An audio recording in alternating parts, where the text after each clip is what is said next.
2024 में भी हमारे बच्चे स्टेट के लिए गए थे। उस टाइम स्टेट शिमला में हुआ था, ऑकलैंड स्कूल में। और इस बार जो ये स्टेट लेवल का टेस्ट था ये मंडी में कंडक्ट हुआ, राजमहल में।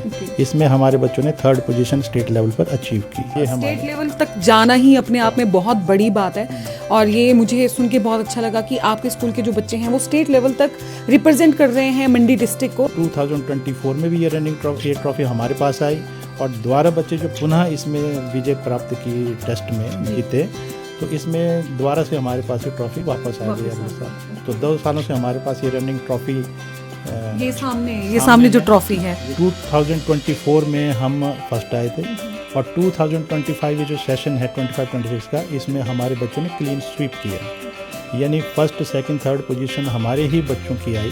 दुर्गा भाभी का बहुत बड़ा योगदान आज़ादी की लड़ाई में रहा है।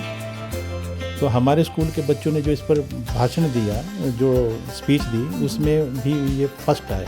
और जहाँ तक हमारे रिज़ल्ट्स हैं वो 100% और बहुत अच्छी परसेंटेज के साथ बच्चे निकलते हैं और विभिन्न फील्ड्स में अपनी सर्विसेज दे रहे हैं। अगला सेशन चलेगा, आने वाला जो सेशन है 26 से 27 का, 20 नई एडमिशन जो चलेंगी, इसमें हम बच्चों को एक्स्ट्रा कोचिंग क्लासेस के लिए, जैसे नीट है, जेई मेंस हैं, इसके लिए स्कूल में ही ये कोचिंग अब प्रोवाइड की जाएंगी। इस वक्त आप मेरे साथ फ्रेम में देख रहे हैं Swami Vivekananda senior secondary school के प्रिंसिपल वीरेंद्र गुलेरिया जी हैं और आपको बताएं कि पूरी लिस्ट जो है अचीवमेंट्स की इस स्कूल की और इनके स्टूडेंट्स की सामने पड़ी हुई है। मतलब पूरी साल में इतनी सारी अचीवमेंट्स होती हैं और सर एकदम से धमाके की तरह हमारे इंटरव्यू में बताएंगे कि इन्होंने क्या क्या जो है अचीव किया है इस सेशन में। सर सबसे पहले आपका धन्यवाद समय देने के लिए और जानना चाहेंगे कि आपके स्कूल के जो बच्चे हैं उन्होंने क्या क्या परचम लहराए हैं। ठीक है, थैंक यू।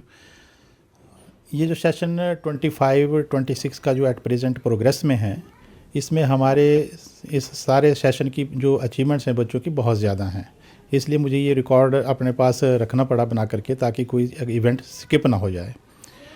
तो सेशन के शुरू में नशा कारण व निवारण के ऊपर प्रशासन और पुलिस ने एक प्रतियोगिता कराई थी, जिसमें कि जोनल लेवल पर हम फर्स्ट पोजीशन स्कूल की आई बच्चों की। उसके बाद ये इवेंट सब डिवीज़न लेवल पर हुआ। सब डिवीज़न लेवल पर भी हमारे बच्चों ने फर्स्ट पोजीशन अचीव की और फिर इसके बाद ये डिस्ट्रिक्ट लेवल पर हुआ। मंडी को हम ही रिप्रेजेंट कर रहे थे क्योंकि सब डिवीज़न लेवल पर हम फर्स्ट आए थे जी। और मंडी से रिप्रेजेंटेशन हमारी थी, मंडी तहसील से। बाकी रेस्ट ऑफ द तहसील जो थी वहाँ से गवर्नमेंट स्कूल्स थे। तो इसमें भी हमारे बच्चे ने सेकंड पोजीशन अचीव की। 5000 स्टूडेंट्स ने थ्रू आउट डिस्ट्रिक्ट पार्टिसिपेट किया था। तो ये हमारी बहुत बड़ी अचीवमेंट थी कि इतने बड़े इवेंट में हमारी सेकंड पोजीशन आई है। इसके बाद दूसरे नंबर पर जो कंपटीशन आया वो आया भाषा एवं संस्कृति विभाग द्वारा आयोजित किया गया। इसमें टॉपिक था अपनी भाषा अपनी संस्कृति विषय पर। तो इसमें भी हमारे बच्चों ने फर्स्ट पोजीशन अचीव की। उसके बाद फिर जो इवेंट आता है वो है डिस्ट्रिक्ट एडमिनिस्ट्रेशन और म्यूनिसिपल कॉरपोरेशन ऑफ मंडी की तरफ से। तो टॉपिक था इसमें कि साफ मंडी सुंदर मंडी। इसमें भी हमारे बच्चों ने डेक्लेमेशन में फर्स्ट पोजीशन अचीव की और ये बड़े ही गर्व की बात हमारे बच्चों के लिए, हमारे स्कूल के लिए रही।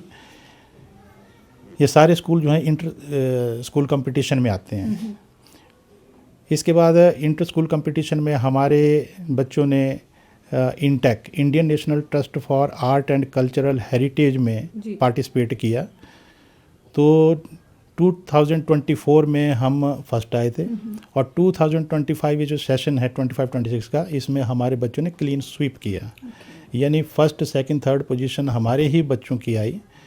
रिटन में भी हमारे बच्चों ने क्वालिफाई किया और पोजीशंस जो फिर ओरल क्विज़ हुआ उसमें भी हमारे बच्चों की पोजीशंस रहीं और none of the school was near the performance of our students.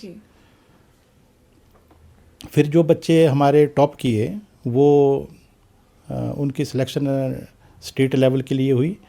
पिछले सेशन में भी 2024 में भी हमारे बच्चे स्टेट के लिए गए थे। उस टाइम स्टेट शिमला में हुआ था, ऑकलैंड स्कूल में।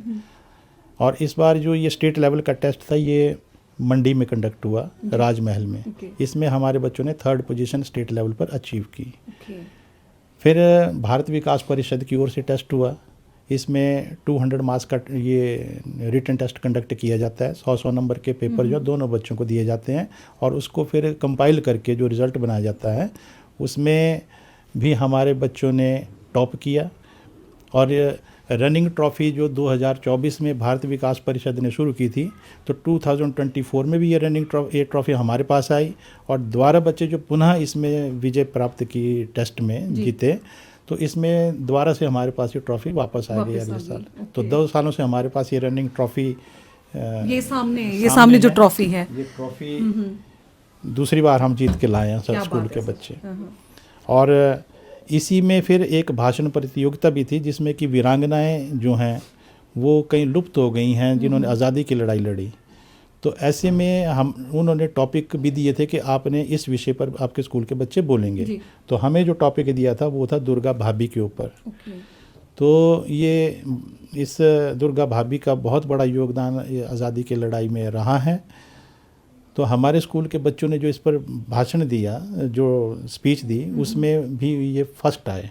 क्या बात है। इंटर स्कूल कंपटीशन रहा है ये भी, और बच्चों ने बहुत अप्रिशिएट किया। और ये जो बच्ची थी स्पीच देने वाली, ये 5th क्लास की थी, रेहाना पठानिया। मतलब 5वीं क्लास के बच्चे ने everybody appreciated the way she delivered the lecture.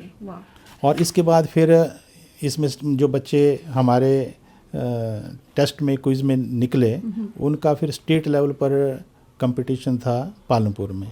और पालनपुर में भी हमारे बच्चों ने बहुत ही अच्छी परफॉर्मेंस दी। तो सर मतलब स्टेट लेवल तक जाना ही अपने आप में बहुत बड़ी बात है। और ये मुझे सुन के बहुत अच्छा लगा कि आपके स्कूल के जो बच्चे हैं वो स्टेट लेवल तक रिप्रेजेंट कर रहे हैं मंडी डिस्ट्रिक्ट को। और ये मतलब सर क्यों नहीं बताते हैं आप लोगों को, ये अचीवमेंट्स आपको बतानी चाहिए, इतने अच्छे मतलब आपके जो बच्चे हैं वो निकल रहे हैं। जी, IIT कमांद के द्वारा गीता जयंती के ऊपर एक टेस्ट कंडक्ट किया गया जिसमें कि पेंटिंग कंपटीशन थी और श्लोकाचारण था। तो विभिन्न गतिविधियाँ जो थी, तो इसमें हमारे बच्चों ने पेंटिंग कंपटीशन में 2nd टाइम सीनियर विंग में रीजनल लेवल के लिए टॉप किया है, 1st पोजीशन आई है। और वैसे ही श्लोकाचारण में भी हम 1st पोजीशन ली बच्चों ने। तो ये हमारे स्कूल के बच्चों की जो है उपलब्धियाँ रही हैं इसमें जो इंटर स्कूल कॉम्पिटिशन्स हैं। और जहाँ तक हमारे रिज़ल्ट्स हैं वो 100% और बहुत अच्छी परसेंटेज के साथ बच्चे निकलते हैं और विभिन्न फील्ड्स में अपनी सर्विसेज दे रहे हैं। बिल्कुल। अभी कुछ बच्चे जो हमारे MBBS में थे वो स्पेशलाइजेशन के लिए उनकी आगे सिलेक्शन हुई है। तो पेरेंट्स टाइम टू टाइम हमें वो इंटीमेट करते हैं कि हम आपके बच्चे जी अब स्पेशलाइजेशन के लिए इस फील्ड में जा रहे हैं। क्या बात है। मैं ये चाहूँगा कि जैसे पेरेंट्स और टीचर्स के सहयोग से ही बच्चों का भविष्य बनता है। आज ये देखा जा रहा है कि जो बच्चे पढ़ाई से पीछे हटते जा रहे हैं, इसमें मोबाइल फ़ोन मेन कारण इसका है। तो पेरेंट्स को भी चाहिए कि बच्चों को अपने घर में अदर एक्टिविटीज़ में एंगेज रखें, मोबाइल की तरफ वो कम बच्चों को जाने दें, ये सुविधा ना दें बच्चों को। और समय पर टीचर्स के साथ आकर के निगोशिएट करें कि हमारा अपने बच्चे की डिफ़िकल्टीज़ को लेकर के। साथ में मैं ये भी चाहूँगा कि ये ठीक है कि आने वाले समय में बच्चों में एक सेल्फ़ कॉन्फिडेंस आना चाहिए। वो ऐसा ना हो कि आगे चल कर के जो परिस्थितियाँ होती हैं उनमें डिप्रेशन में जाए। तो सबसे बड़ी बात ये है कि बच्चों को थोड़ा एटमॉस्फेयर इस तरह से दिया जाए घर और स्कूल में, जिससे कि आने वाले टाइम में वो एक अच्छा नागरिक बने, एक अच्छा उसमें कैलिबर हो। और ये भी मैं चाहूँगा कि पेरेंट्स थोड़े बच्चों को अवेयर करें अपने फ्यूचर को लेकर के। बच्चों को जितनी सुविधाएं दी जाएंगी और खाने पीने की व्यवस्थाओं में कोताही की जाएगी। आजकल हमने देखा कि बच्चे फास्ट फूड ज़्यादा खाते हैं। पेरेंट्स उसके हार्मफुल इफ़ेक्ट्स जो हैं वो बच्चों को बताएं। उनका सबसे पहले तो बच्चे की फ़िज़िकल हेल्थ होना ज़रूरी है, उसके बाद अन्य कामों में बच्चे लग सकते हैं। जैसे हार्ड वर्क तभी होगा जब बच्चे का फिज़िक ठीक होगी। जी।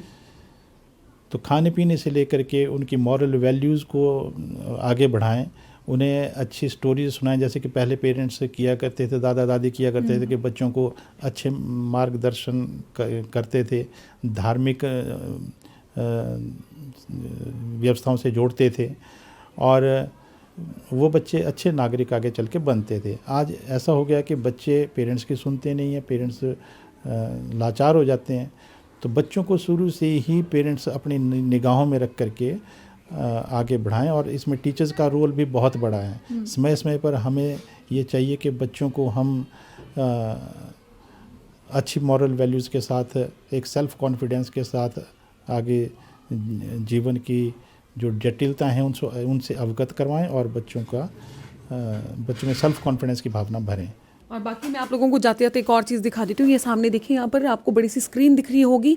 तो यहाँ पर हर एक जो क्लासरूम है वहाँ पे सीसीटीवी कैमरास लगे हुए हैं।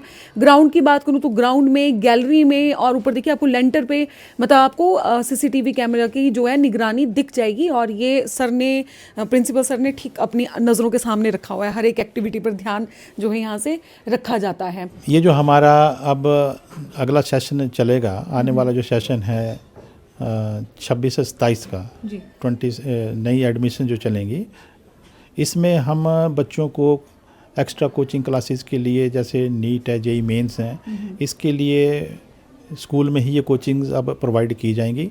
9th ऑनवर्ड हम इस पर फोकस करेंगे और डॉक्टर विशालू गुलेरिया जो PhD फिजिक्स में हैं उसकी देख रेख में हम इन क्लासेस को आगे बढ़ाएंगे।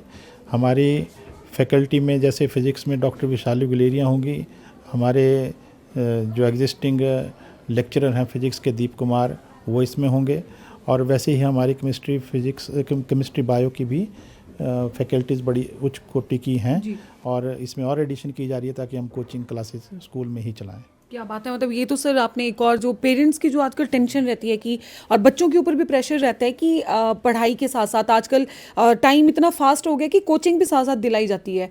तो स्कूल से बाहर जाकर कोचिंग लेने की टेंशन भी अब यहाँ पे ख़त्म हो जाएगी। तो अब इस नए सेशन से आप जो हैं Swami Vivekananda senior secondary school में पढ़ाई के साथ साथ अपने बच्चों को कोचिंग भी करवा सकते हैं। ये स्कूल की तरफ से आपको यहाँ पर बच्चों के लिए जो ये फैसिलिटी मिल जाएगी। सर बहुत बहुत शुक्रिया हमें समय देने के लिए, और मैं चाहती हूँ कि आप टाइम टू टाइम मतलब हमें बुलाया करें, क्योंकि आपके स्कूल की बच्चों की जो अचीवमेंट्स है वो बहुत ज़्यादा हैं और बहुत सही हैं। और बहुत बहुत शुक्रिया फिर से समय देने के लिए। Thank you. फेसबुक पर पोलस्टार हिमाचल का पेज लाइक करें और यूट्यूब पर हमारा चैनल सब्सक्राइब करना ना भूलें।